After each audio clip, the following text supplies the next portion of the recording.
while the other side of the world is freezing or covered with ice. Here in Australia, we are cooking.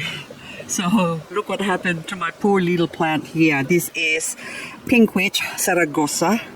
This is another casualty from our heat wave that's now hitting Australia. So today we had 36 degrees and right now it's still 36 degrees and it's about 3 or 4 o'clock in the afternoon, I think. And thank goodness the wind has come up, sort of cools everything down a little bit. Blow, wind, blow.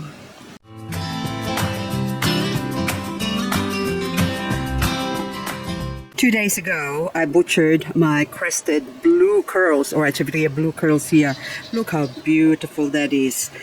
But it was more compact or all filled up before, so that sort of stunted the growth of a lot of the plants that are inside, like these ones here. So and the only way I could make this grow thicker again is, of course, is to chop off all the ones that you can see the empty stems now have all been chopped off. This is now how much plants I've got to propagate again. So these cuttings by next year will be all grown and thick and will start having a life of their own, just like this Echeveria pulvinata ruby slippers here.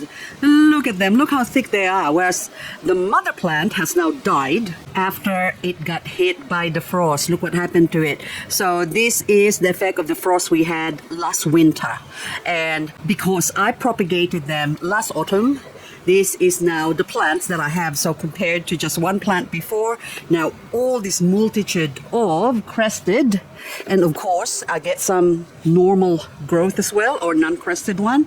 See these ones? This all came from just one crested plant about the same size as this here originally. So now I've got all of this, which I have to harvest soon and give them their own pot. And of course I have to protect this from the frost, just in case this year the winter that we get as well might be the same as last year's winter, so I have to prepare them for that. And for the meantime, this is now a box I prepared earlier to plant my crested blue curls in. So I'm just gonna put them here and stick them like so, so they can grow, and next year I'm gonna have a whole lot more of crested blue curls. So I'll have a 1, 2, 3, 4, well 5, a 6, 7, 8, 9, 10 at least blue curls crested. I am so optimistic that I even made 10 labels for them.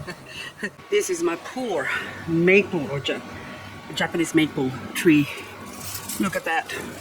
This has never ever happened before. I've never seen this like this before. So this year it seems like we are experiencing a lot of solar flares, which makes it, I think, if you go have a look at even those trees there, the top of them are all really dry and needs to be soaked. If I don't water them, or if we don't get any rain for the next maybe say 2 weeks, if no rain at all, I'm sure in a couple of weeks time all of those tops there would actually, well, some of them already have that, and they will all turn like this. And also for the first time ever, look what happened to my magnolia tree here. So this is the same thing. This is now death from drought, or it is just so dry. I tried to soak it. I actually soaked all of this last night, and look, that doesn't really do anything. So I really watered extensively here last night, and this is a bay tree which I'm trying to grow because that one was sort of half dead already 2 days ago, and then so I thought I'll soak it last night, but then it doesn't really do anything. Well, it perked up, but the soil is still dry. And for this year my lily did not even flower, no blooms. It's still sort of asleep. It hasn't woken up. So if this is the state of my trees in my garden, well, not just my garden, most everyone I've spoken to is saying the same thing. The garden are just dying. So this is the reason why all these succulents now, look at them. So last night I watered, and that was 2 days ago I watered as well.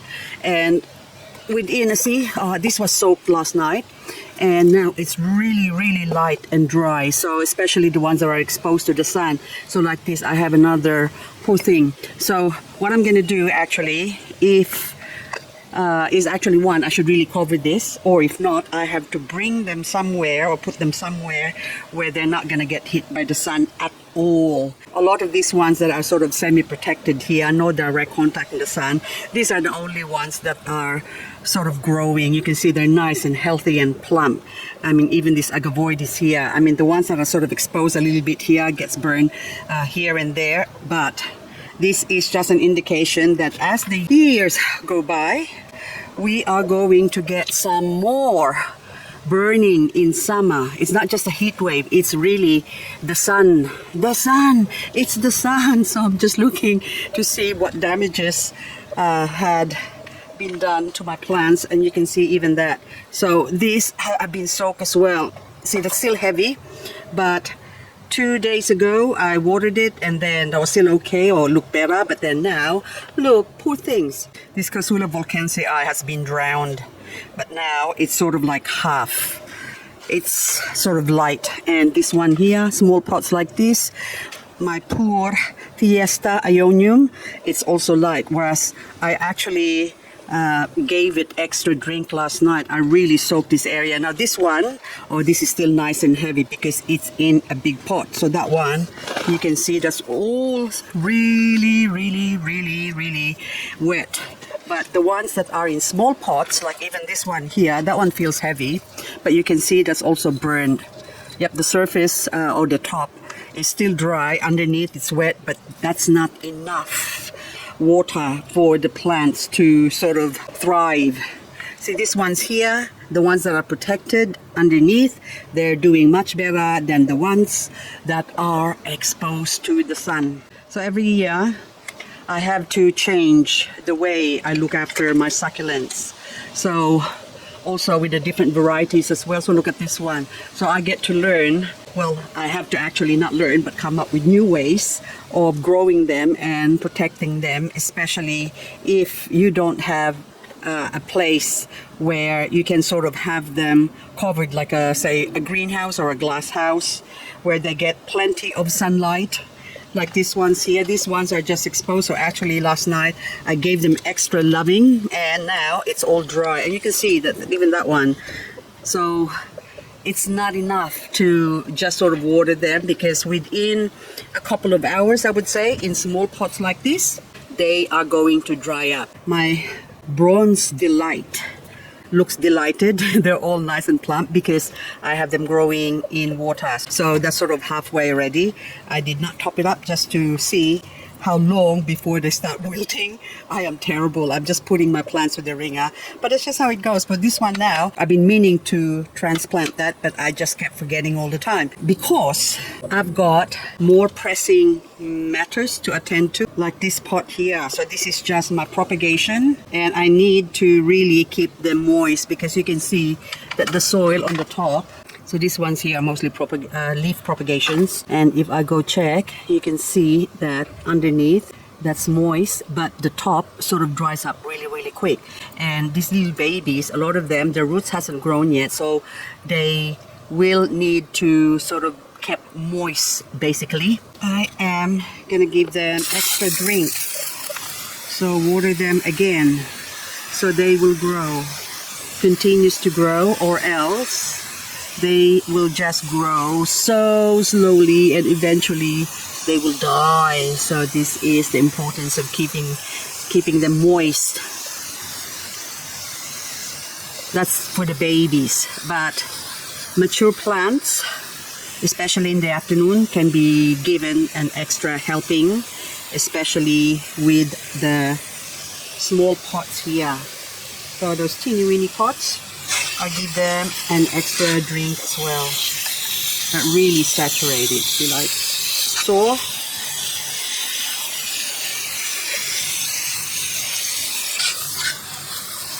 or else if they don't get enough, that's what happens. There we go.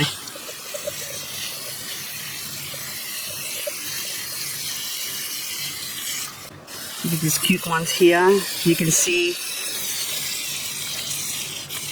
that the leaves are drying up as well.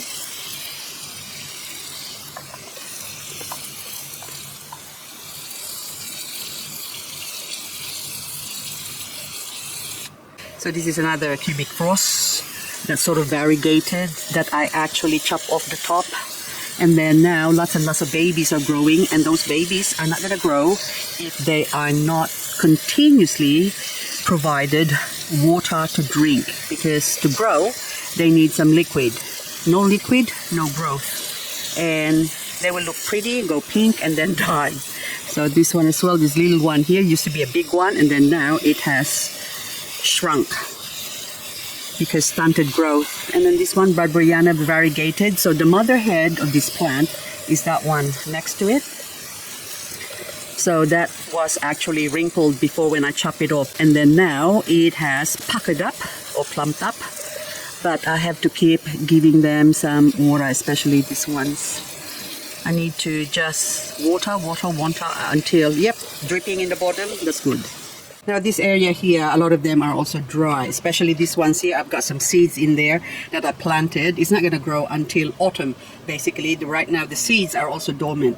So I need to keep this as well moist, this area, because they're mostly plants that have been like cuttings. This one are cuttings, been taken from the mother plant, and then they are still growing some roots. So I need to be able to give them lots of liquid so they can drink and grow, or else they are just gonna wither and die. Especially this ones. Look at poor baby there. What is this one? This is also, I think, a variegated, oh, lady's choice. It's not a variegated one, but you can see that that is grown from a leaf. But if it's not given enough water or enough moisture, it will die. Like that one, look, it's sort of curled up and saying, ah, I thirst. Even that one, look at that burnt. Oh no, I'm sorry, baby. See, it wasn't like this yesterday. It was only half like this. Anyway, so this blue surprise has surprised me now again. But it's okay. See, this is on the 50% UV shade cloth area, and it's all covered up, and it's still doing the harakiri, or Japanese ceremonial, going on the other side. That is okay.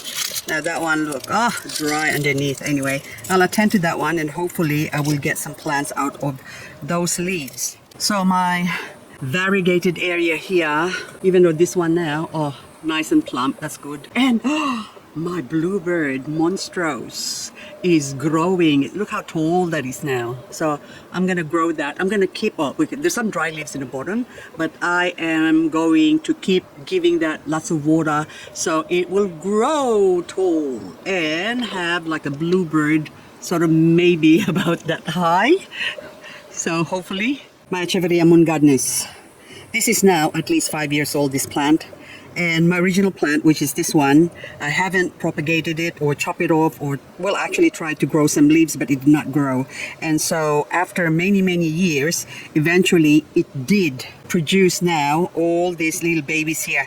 Now those two at the back, that came from another mungadness that I bought that almost died as well. So I thought I'll plant it here. So that's like a different strain. There you go. So 2 heads, $45 for that one when I bought that one. And so I thought, since it's going to die before, I chop it off and then put it here. The body of those two died, that's gone. But this one, finally, it produced these 2 heads as well, babies now. So I'm still gonna leave it, give it time to form some nodes.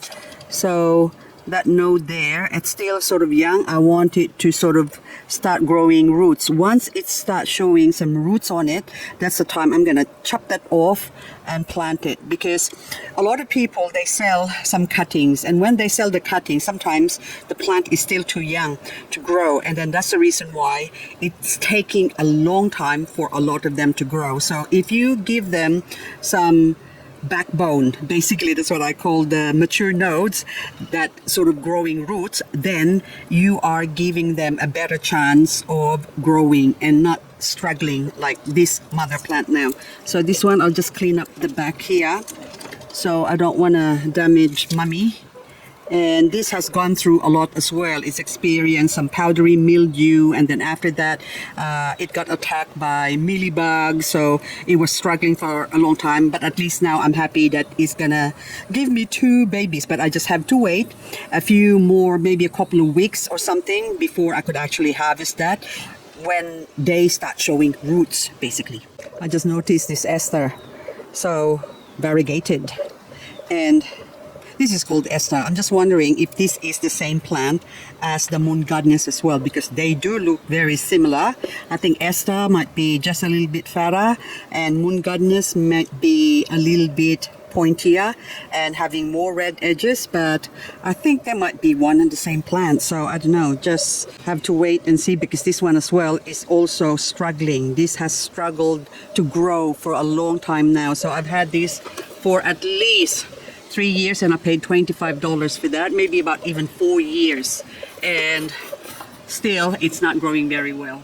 One plant though that is growing very well is my Pretty in Pink variegated. So this is my original mother head, Pretty in Pink mother, and now it's growing a baby in the bottom. So I'm not sure whether that's from a leaf, because you can see that leaf growing there as well, and another inflorescence. So the smaller leaves came from the flower stalk that I've grown, and look at them, they're all growing pups. And then this thing is also light, and because there's those babies in there that are growing, I'm gonna give this a drink as well. And of course the body, so that's the head, and this is now the body, and look how many bodies busy bodies it has grown. So it's a 1, 2, 3, 4, and they're all variegated. Look at that, isn't that gorgeous? Do I have another Pretty in Pink somewhere? No, that's all I think I've got. But from one plant now, I have a whole heap of Pretty in Pink. Isn't that wonderful? This is my Echeveria minima variegated. 1, 2, 3, 4, 5, I think 5 or 6 heads. And I chopped this off a few weeks ago, or a couple of months or 3 ago, and this is now the result of the babies that have popped out from the stem. And of course the mother head, as I call it, there's 2 of them growing so beautifully here now. Look at that, isn't that beautiful? Minima heads, and the other minima head. Here's another variegated succulent that is worth growing. So this is Purple Delight variegated. So again, this is my mother head, and that's the mother body. The mother body has formed a 1, 2, 3 heads, and I actually took another head and planted it somewhere. Oh, this one, I'm just removing this because this is not variegated, so as to, oh look, give a message to, hang on, wait a minute. Yeah, there's a 1, 2, 3, and that one there is probably not variegated as well, so I will have to remove that later on. But for now, I'm going to leave them alone. And then this one, I'll take this off and I'll put it here, just so I know that is from the Purple Delight. Or actually, this better yet, I already got a pot here that I prepared earlier. I'm supposed to let this dry up, but it doesn't matter. I'm just going to stick that in there and let that grow in there, so that way I know this came from a variegated strain. Who knows, it might come back and revert back to being variegated. Now this cubic frost here, I've got 2 that are not variegated, and this one here is showing now lots of variegation. So this actually was grown from a leaf. Like say, there's still a few leaves in there that I tuck in there to grow. So it was a variegated plant that reverted to non-variegated, and then of course I bought the mother plant, which is this one here, and then I harvested some leaves from this mother plant. And this mother plant, now you can see that it is not variegated, or I can't see any variegation on that cubic frost. And but from that non-variegated that was variegated, I grew this variegated one. So it goes to show that some plants, like the cubic frost, is actually worth growing. But this plant is very, very, very thirsty. That's why it's worth giving them extra watering, or give them I mean, if I could water this every day, I probably would. Or if not, if they're kept dry for a while, what happens is they're very attractive to mealybug. So these cubic frost here are non-variegated. So I think I bought this one as crested ones, and they uncrested themselves.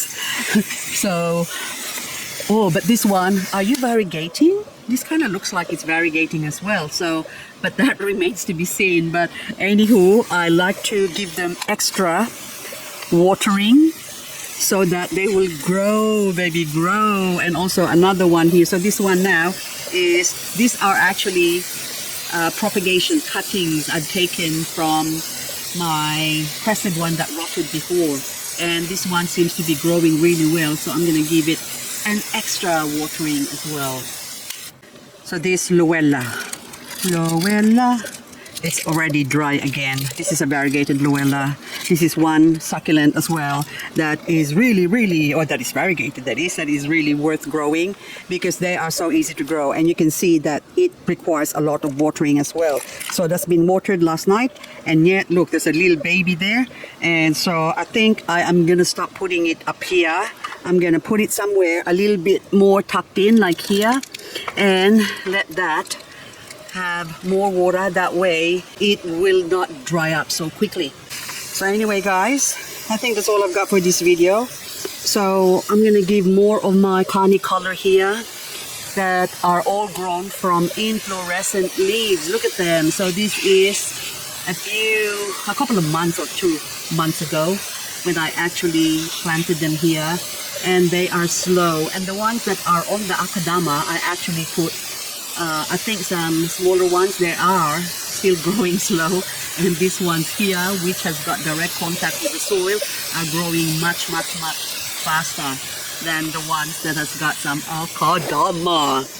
Anywho, purple blood Maria babies as well need some watering, and that one too. This is pink Vera, that's really dry after being watered last night. And of course, I don't know what this is, but orange snowball that is now growing. It's almost dead before, so I chop it off, and that's the body on top there. So that's why sometimes before they die, it's best to just break them off. That way you can take cuttings and increasing your chances of growing them rather than letting them grow up on their own because they just grow leggy. So another Vera that has passed away, but then, hang on, I'm just gonna take that off because that's not gonna grow anymore. And I'm gonna take that off, swap you with that one, and I'm gonna put, oh hang on, that's still wet. I'll put another plant in there to grow. Anyway guys, that's all really. I kept saying that's all, but I kept talking still.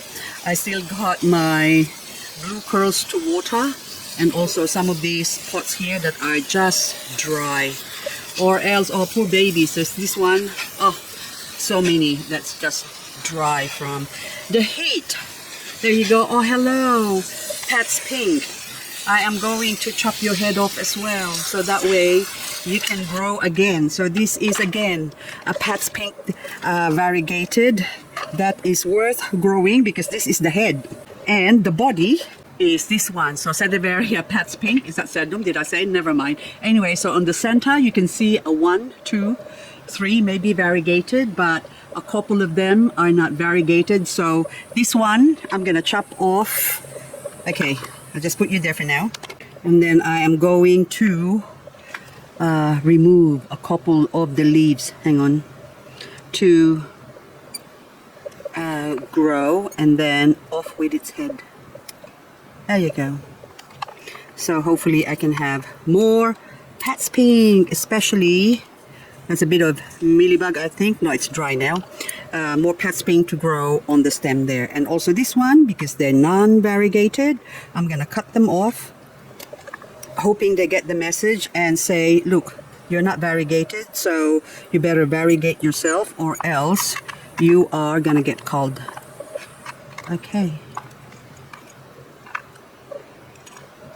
And then this one too, we might as well chop it off to there. There you go.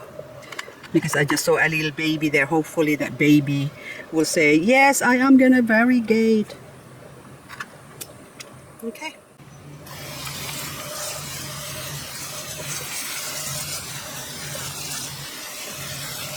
Drink, babies.